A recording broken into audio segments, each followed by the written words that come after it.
Hello everyone, welcome back to my YouTube channel. आज हम करेंगे case study based question for class 10th math chapter number 9 जिसका नाम है हाइट एंड डिस्टेंस। आपके एनसीईआरटी बुक के अकॉर्डिंग इस चैप्टर का नाम है सम एप्लीकेशन ऑफ ट्रिग्नोमेट्री। दोनों ही नाम सेम है, मतलब सेम ही है चैप्टर का। तो इसी चैप्टर की आज हम केस स्टडी करेंगे। इससे पहले मैं आपको अर्थमेटिक प्रोग्रेशन चैप्टर की केस स्टडी करवा चुका हूँ। मैं आपको सजेस्ट करूंगा कि यदि अभी तक आपने मेरी पिछली वीडियो नहीं देखी है केस बेस्ड क्वेश्चन की, तो आप एक बार वो वीडियो देख लें। लिंक आपको इस वीडियो के डिस्क्रिप्शन में भी प्रोवाइड होगा, नहीं तो आप मेरे चैनल की प्लेलिस्ट में जाएंगे तो वहाँ पे आपको प्रॉपर ऑर्डर में वीडियो अवेलेबल होगी। चलिए, अब हमें क्या करना है, इस क्वेश्चन को सॉल्व करते हैं। सबसे पहले हमें पैराग्राफ में ना पैराग्राफ को समझना होगा, उसके बाद ही आप बिलो 5 क्वेश्चन के आंसर दे पाएंगे।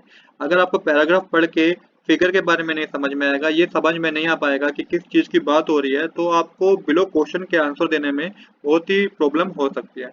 तो मैं आपको सजेस्ट करूंगा कि जो पैराग्राफ गिवन हो उसमें से कुछ बातें आपको पिक करनी होंगी, जैसे कि आपको या तो हाइट गिवन होगी, डिस्टेंस गिवन होगा, जो भी आपको गिवन होगी चीज उसको आपको पिक करना होगा, उसके अकॉर्डिंग आपको फिगर बनानी होगी। हाँ, एक बार आपने फिगर बना ली तब आपको इन क्वेश्चन के आंसर करने में सॉल्व कुछ भी प्रॉब्लम नहीं होगी।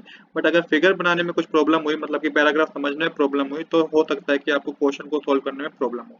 तो क्वेश्चन में कह रहा है, a group of student of class 10 visited India get on an educational trip. The teacher and student had interest in the history as well. The teacher narrates the India Gate, officially named Delhi Memorial, originally called All India War Memorial, monumental sandstone arch in New Delhi, dedicated to the troop of British India who died in the war fought between 1914 and 1919. The teacher also said that India Gate, which is located at the eastern end of the Rajpath, formerly called the Kingsway, is about 138 feet, bracket में metre में बता रखा है, 42 metre in height.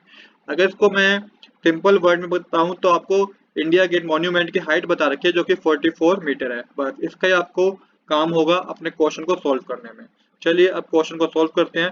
One by one question pick करेंगे और solve करेंगे। आपको height तो पता है कि मॉन्यूमेंट की हाइट कितनी है, 42 मीटर है। इसको याद रखिएगा क्योंकि ये फिगर में आपके काम आएगी, फिगर में आपको ये शो करना होगा।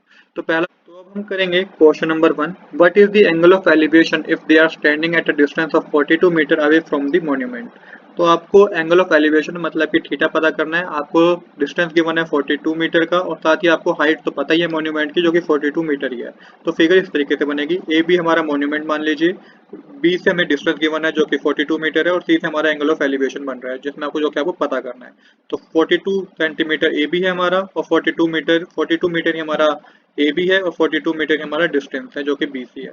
आपको थीटा पता करना है, थीटा की वैल्यू आपको पता करनी है। तो यहाँ पे आपको परपेंडिकुलर बेस गिवन है, तो टेन थीटा का फॉर्मूला यूज करेंगे जो कि होगा परपेंडिकुलर अपॉन में बेस। वैल्यू पुट करने में 42 अपॉन में 42 आएगा, डिवाइड करने पे आपके पास टेन थीटा की वैल्यू 1 आएगी। तो यहाँ पे आपके पास टेन थीटा की वैल्यू कितनी आ गई, 1 आ गई। अब देखिए उस टेबल में टेन की वैल्यू 1 कब होती थी, जब थीटा कितना होता था, थीटा 45 डिग्री होता था, तभी टेन की वैल्यू क्या होती थी, 1 होती। तो यहाँ पे थीटा कितना है हमारा 45 डिग्री, यही हमें पता करना था।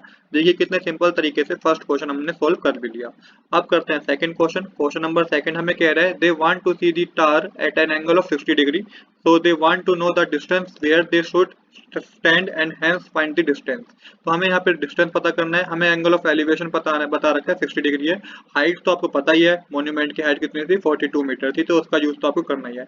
तो इस तरीके से इसकी फिगर बनेगी। ए भी हमारा मॉन्यूमेंट है जिसकी हाइट हमें 42 मीटर की वन है। हमें डिस्टेंस पता करना है, मतलब कि हमें बी सी पता करना है जिसको हमने एक्स मान लिया। अब हमें थीटा बता रखा है जो कि एंगल ऑफ एलिवेशन बता रखा है 60 डिग्री का है। तो इसके लिए भी आपको सेम फॉर्मूला यूज करना है, टेन थीटा मतलब कि टेन 60 डिग्री। यहाँ पे 60 डिग्री में बता रखा है जो कि परपेंडिकुलर अपन में बेस होता है। परपेंडिकुलर की वैल्यू हमें पता है 42 है, बेस को हमने एक्स मान रखा है। अब टेन 60 की वैल्यू कितनी होती है, टेन 60 की वैल्यू होती है अंडर रूट 3, इक्वल में आप लिख दीजिए 42 अपॉन में एक्स। यहाँ पे एक्स तो डिवाइड में है तो राइट लेफ्ट हैंड साइड जाके मल्टीप्लाई हो जाएगा, तो रूट 3x इक्वल में क्या आएगा, 42 आएगा।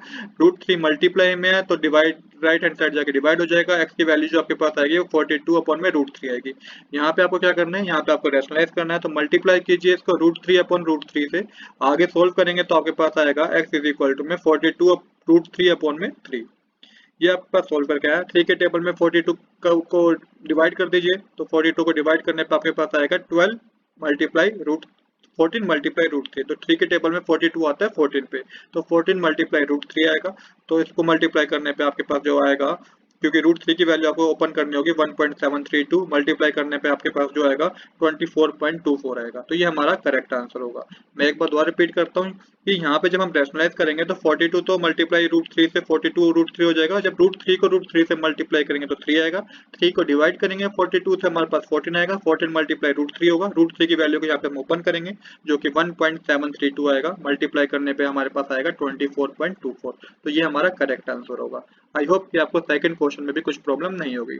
अब करते हैं थर्ड क्वेश्चन। थर्ड क्वेश्चन हमें क्या कह रहे हैं, if the altitude of the sun is at 60 degree then the height of the vertical tar that will cast a shadow of length 20 meter is। तो देखिए हमें यहाँ पे फिर थीटा बता रखा है 60 डिग्री है, हमें हाइट पता करनी है, हमें डिस्टेंस बता रखा है 20 मीटर है। तो इसकी फिगर इस तरीके से होगी।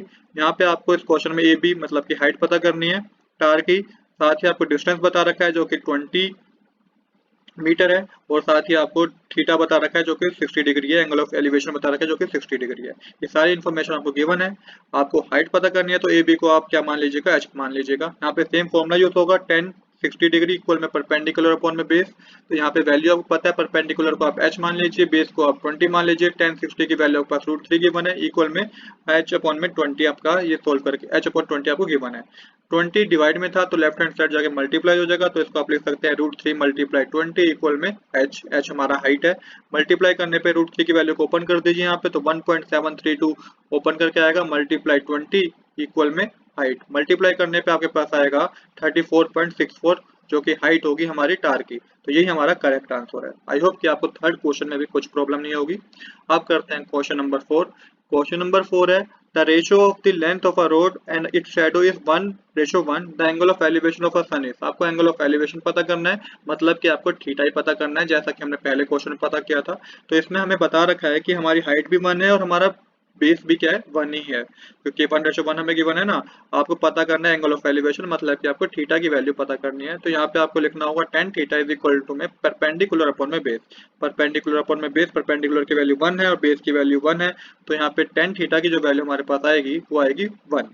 अब वही बात है कि tan थीटा की वैल्यू 1 कब होती है, थीटा की जब थीटा कितना हो, जो वैल्यू tan की 1 होती है। तो आपको पता होगा कि उस टेबल के अकॉर्डिंग जब थीटा डिग्री होता है 45 डिग्री होता है, तभी हमारे पास tan की वैल्यू क्या होती है 1 होती है, मतलब कि tan 45 1 के इक्वल होता है। क्वेश्चन नंबर 5 हमें कह रहा है the angle formed by a line of site with the horizontal when the object viewed is below the horizontal level. तो देखिए ये एक हॉरिजॉन्टल लाइन है, अब इसके बिलो एक लाइन है, तो इस लाइन को आप क्या बोलेंगे, इस लाइन को हम बोलते हैं एंगल ऑफ डिप्रेशन। तो यही आप उसका करेक्ट आंसर होगा। I hope you like this video. If you like this video please do subscribe this channel. Thanks for watching.